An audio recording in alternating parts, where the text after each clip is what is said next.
السلام علیکم ورحمۃ اللہ وبرکاتہ۔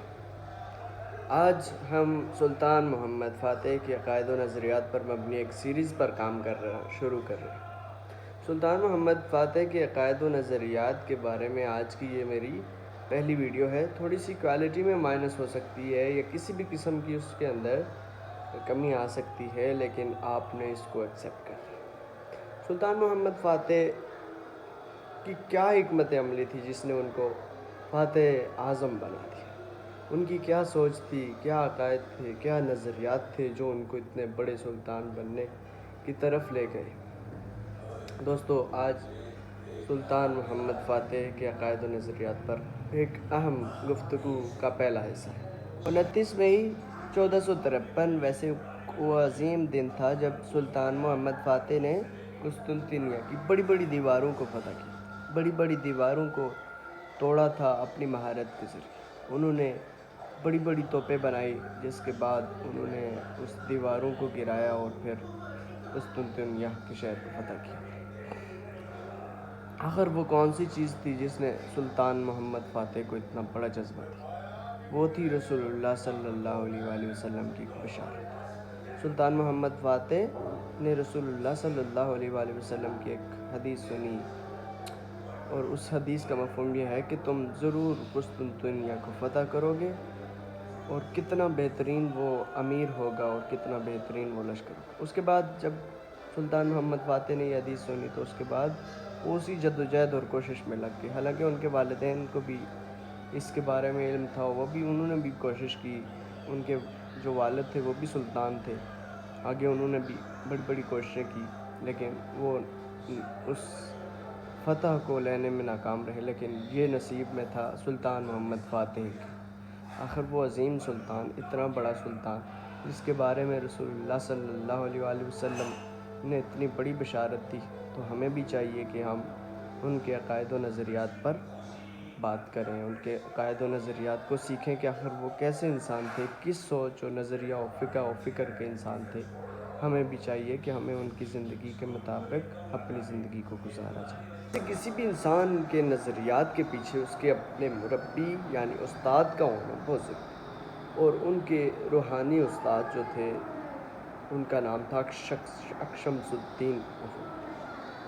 جیسے آج کے دور میں کہتے ہیں نا کہ پیر کے پاس جانا نہ جاؤ، ایسا کرو ایسا، ویسے اس زمانے میں پیر ہوتے تھے اور ان کو اپنا مرشد و شیخ کہتے تھے، اور ان کے شیخ کا نام تھا شمس الدین افندی۔ ڈاکٹر علی محمد السلابی کہتے ہیں کہ شمس الدین نے سلطان محمد فاتح کے ذہن میں دو باتیں بچپن سے ہی نقش کر دی تھیں، اور وہ یہ تھیں کہ آپ نے سلطان کو کہا تھا کہ تم ہی وہ سلطان ہو جو قسطنطنیہ کو فتح کرو، اور دوسری بات یہ تھی کہ تمہارا ہر قدم اللہ کی رضا کی خاطر اور شریعت اسلامی کے نفاذ کی خاطر اٹھنا چاہیے۔ یہی دو باتیں اس کے ذہن نشین جب کر دی تھی اس کے استاد نے، تو وہ ظاہر اپنے مائنڈ کو اسی طرف لے کر چلتا رہا۔ رسول اللہ کے دین کو چھوڑا نہیں اس نے رسول اللہ صلی اللہ علیہ وآلہ وسلم کے دین کو کبھی ترک نہیں کیا، پیٹھ کے پیچھے چھوڑ کر جو ہے وہ نہیں چلا، بلکہ رسول اللہ کی شریعت کو سامنے رکھ کر ہر قدم اٹھا۔ جب کامیابی بھی اسی میں ہے کہ ہم سب کو چاہیے کہ ہم رسول اللہ صلی اللہ علیہ وآلہ وسلم کے طریقوں پر سلطان کا نظریہ مجاہدانہ اور صوفیانہ سوچ کا نظریہ تھا۔ وہ راتوں کو سجدوں میں دعائیں کرتے اور دن کو جنگی حکمت عملی، انجینئرنگ اور ریاضی کی کتابوں کو پڑھتے اور جنگی نقوش پر کام کرتے تھے۔ سلطان نے اپنی لائف جو ہے وہ دین کے اعتبار سے بھی اچھی گزاری ہے اور دنیاوی اعتبار سے بھی انہوں نے اچھی گزاری ہے، اور ظاہر ہے ساری زندگی جنگی حکمت عملی پر عمل کیا، جنگوں کے بارے میں سوچا، اس کے بارے میں جو اس کا بیسک جو نظریہ تھا قسطنطنیہ کو فتح کرنے کا، اس پر عمل کیا۔ سلطان کا نظریہ عدل و انصاف پر بہت عام تھا۔ وہ کہتے تھے کہ کفر کا نظام، تو ان کا نظریہ بالکل سیم تھا کہ کفر کا نظام چل سکتا ہے لیکن ظلم کا نظام کبھی نہیں چل سکتا۔ ظالم کے وہ بالکل خلاف تھے، وہ مظلوم کے ساتھ تھے۔ عدل و انصاف ان کے اندر بہت زیادہ تھا، جس کی بنا پر وہ کامیابی کی دہانی پر۔ یہ تھے سلطان کے عقائد و نظریات میں سے ان کے نظریات۔ ویسے سلطان کوئی دنیاوی لالچ و غرض سے کوئی حکمت عملی نہیں اپنا رہے تھے، بلکہ ان کے ہر کام کے پیچھے رسول اللہ صلی اللہ علیہ وآلہ وسلم کی شریعت اور رسول اللہ صلی اللہ علیہ وآلہ وسلم کی محبت تھی، جو محبت لے کر آپ نکلے تھے ہر دور میں۔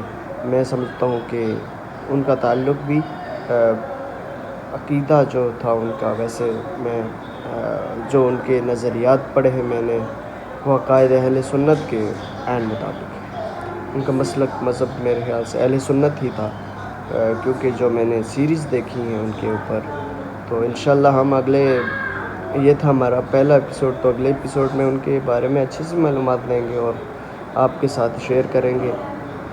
آج تو میرا مقصد آپ کو سمجھانا تھا تھوڑا بہت۔ انشاءاللہ آپ سے ملیں گے دوبارہ کبھی، جب اگلی ویڈیو میں بناؤں گا تو تھوڑا اپ گریڈ بھی کروں گا ویڈیو کو بھی، ویڈیو کی کوالٹی کو بھی کروں گا، ایڈیٹنگ سکلز کو بھی کروں گا۔ ابھی تو میں لرنر بھی ہوں، but the thing is was that کہ ہم نے تو سمجھنا ہے بات کو، چاہے وہ جس طرح سے بھی ہو۔